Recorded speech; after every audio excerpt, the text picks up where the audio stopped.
We've got a super fun mission today, Summertime Bluegills. Ty and I are gonna go look for bluegills in deep water using a tool that has become one of the most effective presentations for multi-species fishing, and that's the drop shot. So we're gonna experiment with some different presentations on the hook and see what we can come up with.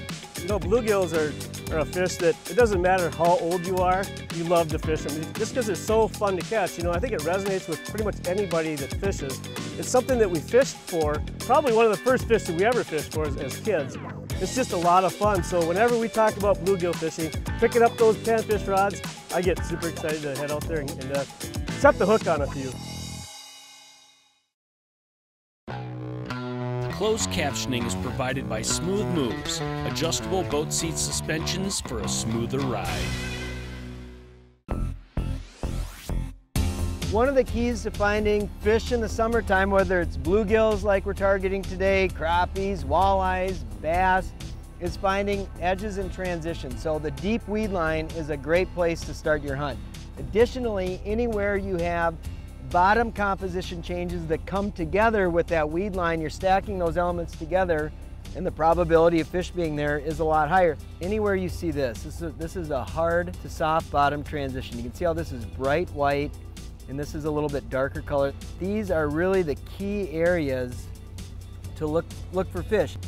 And what I can do is when I see spots like this, I can go ahead and mark waypoints. I've got those on my map. With the Solix unit here, I can simply just touch the screen and it gives me the option to put a waypoint on any of those locations. So this is definitely one of the first places that we would want to start the hunt for finding these summertime jumbo gills. Should be good, I think we'll get them. They seem to really want that typical angleworm. Instead of pinching off that extra, I like that little tail on there. That tail just gives it a little bit of an action. They seem to really like that. Little. Oh, maybe it's getting bigger. Oh, it's not little. It's actually a really nice one. Big giant one, huh? Whoa, look at that. Big magnum bluegills. Now, summertime pan fishing, it can be a trick when they're out in deeper water, right? You're often fishing with small baits and it takes a long time to get down there. So the drop shot happens to be one of the most effective tools that there is for catching big bluegills like that. And I'll show you what the system looks like. Let me get this one back. Drop shot fishing is a really simple technique, and this is something that I use for when I'm taking people out that aren't really that familiar with fishing. It's one of the easiest presentations that you can use. It's not very technical, you don't have to set the hook, and it might seem overwhelming to try to figure out how to tie this rig, but it's really quite simple. And drop shot fishing isn't just finesse fishing either. We'll use big hooks like this with like 10-inch worms and creature baits for fishing largemouth bass and heavy cover. I might use this style hook right here, the Nico hook spin shot, for fishing walleyes with leeches over sandgrass. And right now we're using the original spin shot right here for fishing the bluegills. But really all you need is the hook, line, and a sinker. So there's a few different styles of sinkers. The two that I really prefer are one, this cylinder style sinker here, and two, the teardrop. Now these are both tungsten, but I like the tungsten because of the density. It really lets you know what's on the bottom, so you can feel those bottom composition changes really, really well. This teardrop is a good all-around versatile. It's got a lot of surface area to transmit the bottom. And then the cylinder style can be a little bit better for going through weeds. And then on the end of these rigs, all we have to do is tie our main line to the top loop, dropper line to the bottom loop, and in this case, bluegill fishing, we're just fishing with 6-pound fluorocarbon as a leader material, and we're tying that to the nano braid as a main line. So if you've got these, just a couple hook lines and sinkers, you can use any plastic you want, whether it's a minnow profile, a leech profile, a tube, or night crawlers, waxworms, leeches, you name it. It's an incredibly versatile system. Drop it down, hold it there, wait for a fish to bite, start reeling. Voila, you're a great fisherman.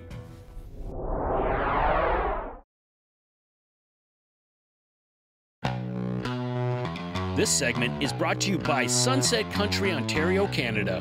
You gotta come visit.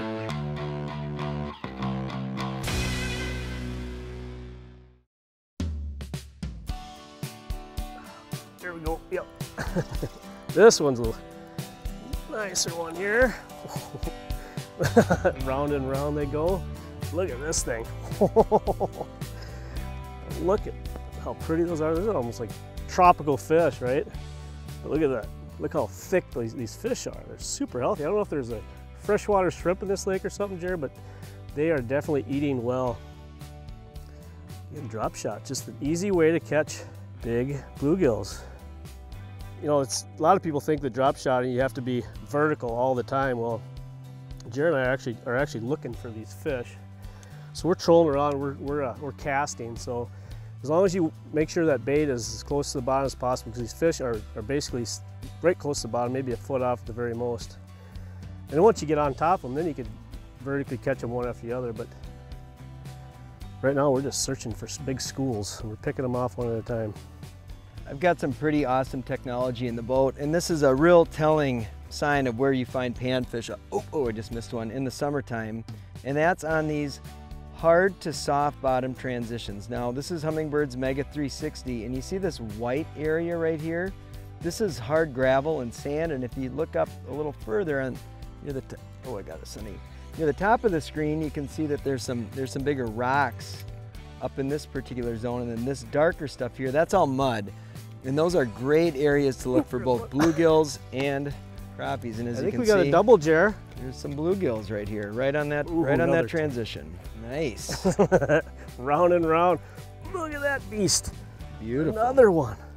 Holy cow. That is awesome.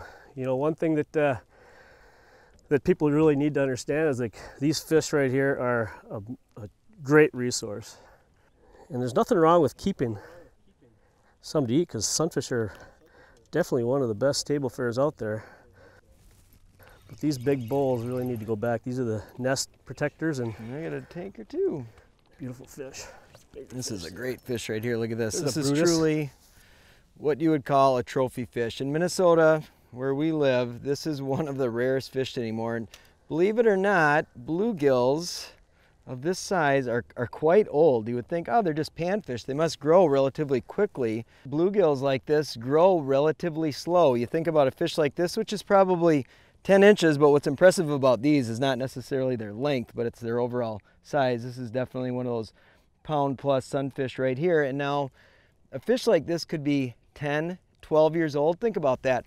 A 50-inch muskie in many lakes could be 10 or 12 years old. So you're taking a lot of growth out of the system when you're removing fish like this, and these big bluegills are some of the most important fish to keep in the lake. If you want a healthy bluegill fishery, be sure to let go the big bluegills and harvest those 7, 8, 9-inch fish, those half-pound, 2/3 pound fish, and let these fish go, because these are truly special. We hunt all over the state for a fish like this. Here we go. Boom, that was on the spot. Was that off the bottom a little bit? A little bit off the bottom again, yep. Round and round and round. Ooh, another dandy. Funny thing is, this is a big sunfish. We've been catching bigger ones too. There's one. Oh, Jared's got one now. When they bite, they don't let go, that's for sure. There's another one. Bam, bam, bam. When you find them, you tend to land on schools of them. Now, that one came on a worm. One thing I've learned over the years is that fish like worms. It's no secret now. A lot of different fish, bass, walleyes, even bluegills, and of course crappies, you can catch in artificials, but bluegills are one of those fish that I've spent a lot of time chasing them. And I've got on good bluegill bites with plastics. I've got on great bluegill bites with hard baits. But a lot of times when you've got conditions like we have right now, relatively calm, sunny, middle of the summer, it can be really, really hard to beat a worm, especially when you're going to try to find these fish, whether it's a worm or a panfish leech or a waxworm, something like that, but bait, they'll tell you where they are. That's the big deal with finding bluegills, is once you find them, they can be relatively easy to catch, but finding them can be the hard part. This is a long, basically rock bar that's going across the lake, and the fish could really be anywhere on this stretch. So we're kind of picking our way through, casting. When we get one, we're slowing down and fishing them. And with plastics, if they're not really active, you're only getting the most aggressive fish, so you might be going through schools of fish. Now, if we start catching lots, we could switch it up and use plastics, but when we're still kind of on the hunt here looking for the mega school, it's definitely worth having bait. This boat is rigged up about as nice, easy to use, and it flat out works. It's a must-have when you're talking about big waves. Well, these trout are so darn tough. This bait is legendary. So that was on a number 8 Shad Rap. Your style of boat control is really key. One that was there from the very beginning. You want to be able to see in the water. The adventure begins.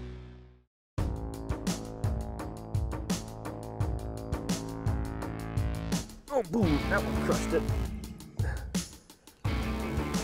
Yep. A nice one. Just a nice one, right? So this is just such a versatile way to fish. I mean, we're watching our electronics and we're seeing these fish at different depths. We're seeing fish up higher, we're just pulling up and just getting it right in front of their nose. They want it right in front of their nose, not a lot of movement it seems like, and they're just grabbing hold of that drop shot hook and boom. But when you do get hooked up, it's a pretty good fight. So this is what the bluegills look like. Now, it's not that often that we see them up high like this, but they are right now. So I just paused it right here. And now what I've done is I've just let out the right amount of line on my, so here's my bait right here. And, oh, I just took my worm, of course. You can see he just came up.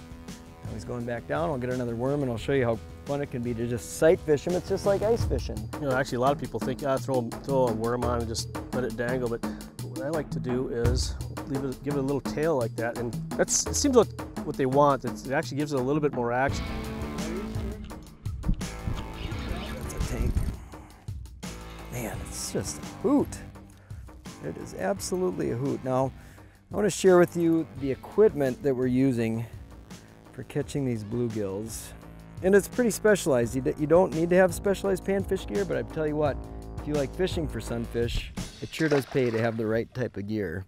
The rod I'm using for this particular situation is St. Croix's new Panfish series. Now, they've had the Panfish series for a long time, but it's been redesigned. So they've got a new blend of their SC2 graphite with another material that makes this thing even lighter and more sensitive than the previous version. But what's most important about this rod, and with drop shotting in general, whether you're power shotting for largemouth bass and heavy cover, you're smallmouth bass fishing with a drop shot, or walleye fishing, or panfish like we are in this situation, is the action of the rod. And now what I mean by action is where the rod is bending along the blank. This is extra fast, so you can see that it's bending very near the tip, and you want that for imparting action into the bait, especially with plastics, but even with live bait like that. Now, this is the 7'3" medium light power extra fast action, and this is just an absolutely dynamite panfish stick. I like the 7'3". It can get me away from the boat a little bit.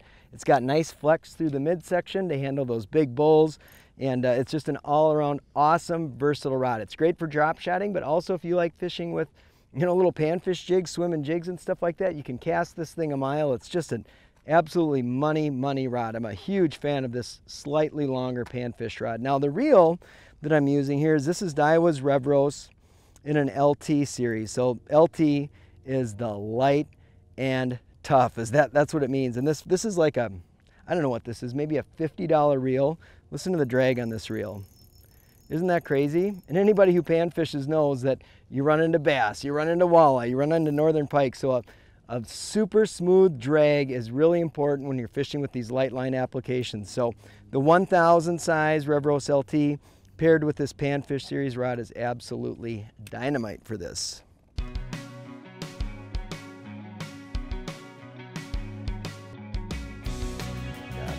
Got him.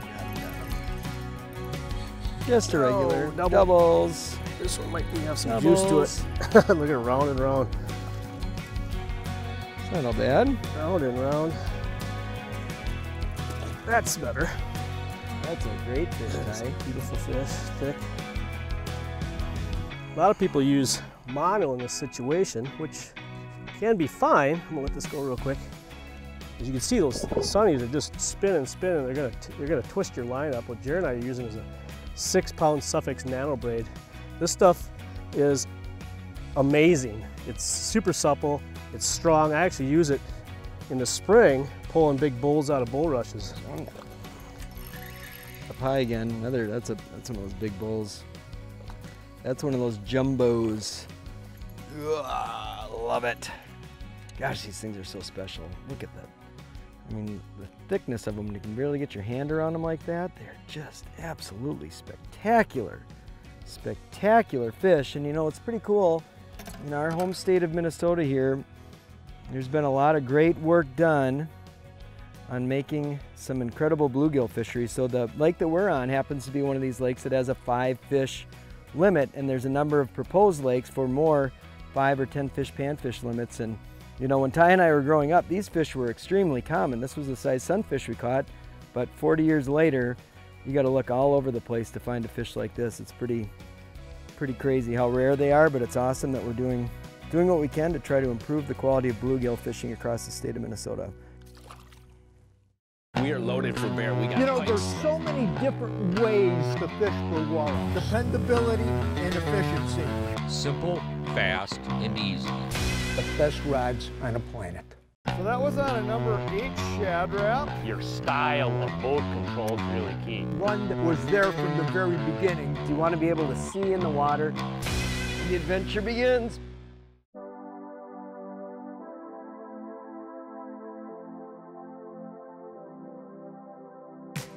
Go right under the boat.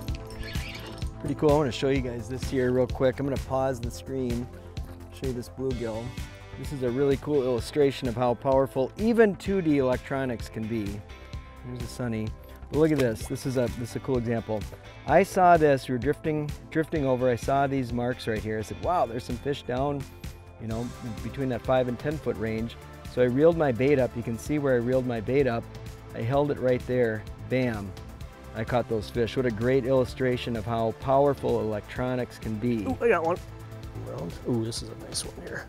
This is what we like to see. That's a tank. Like that's my biggest of the day there.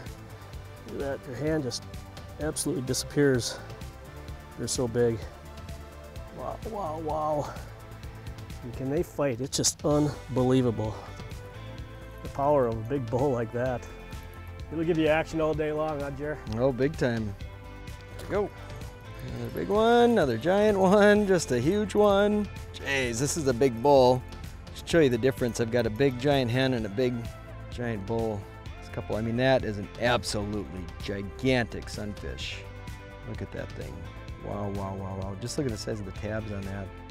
So beautiful, so special. So a lot of people don't really know how to tell the difference between a bull sunfish and actually a hen sunfish. And this, when they get to be this big, it gets to be pretty tough. But the bulls typically have that big hump, especially when they get this big. And they're just more colorful. They're a prettier fish than the big hens. So you can tell these hens don't have nearly the pretty colors on it that the bulls do. And they're just more of a teardrop style looking fish. You don't typically have that big brow that the bulls do. And if you look at these little teardrops, see the size of that one? Look how big that is. So those are just the simple ways of telling the difference between a big bull and a big hen, especially when they're this size. There we go. Nice. On. Catch those all day, you'll have some sore arms. There's one. That sounds like a big one. It is a big one. Wow, look at this, guys. This is amazing. This is an amazing, amazing fish right here. Wow. Wow, wow, wow, wow, wow. I'm gonna kneel down to hold this baby up. Look at that. That is absolutely spectacular. Hey, big bluegills like that are quite the treat. And if you want to have a blast, get out in the summertime. It's as aggressive as the fish get. They can be in predictable locations.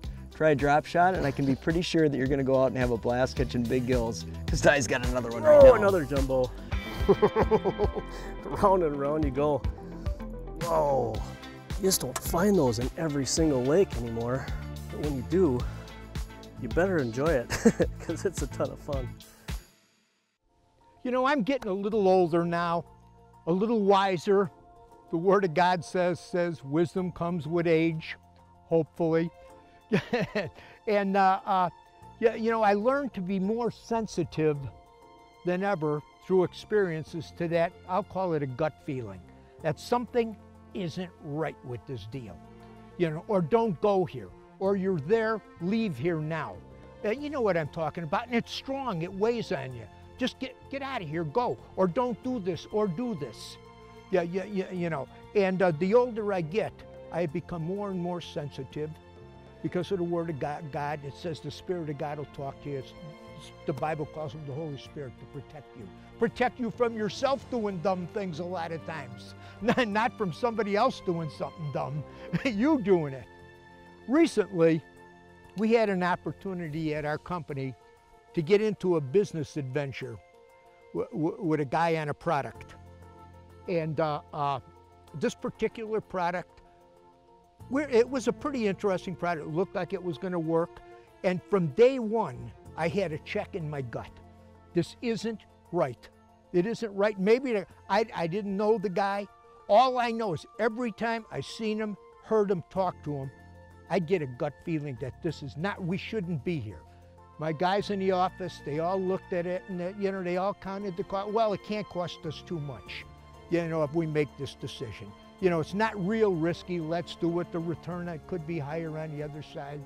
And I didn't push it no more. But as time went on, it got more laborsome, more intense. The more it became evident, this isn't gonna work. It's not gonna work. It costed us some money, and what really impacted me, it cost a friend of ours some money, and he put money into it because we put money into it. And it really bugged me, but he is a man of God. He says, Al, that's business. Yeah, that's the way it is. But again, I learned to be a little more sensitive and a little more vocal. And in this case, thank you, Lord, it didn't cost us a lot of money, but it was another lesson learned. When you get that feeling, don't act, don't jump, pray. If you can't get an answer, don't do it. Don't do it when you get that feeling. Don't do it, I don't care how good it looks. Don't do it. Words of wisdom from an older man that's been around for a little while. From all of us here at The Edge. You have a great fishing season. See you on the water.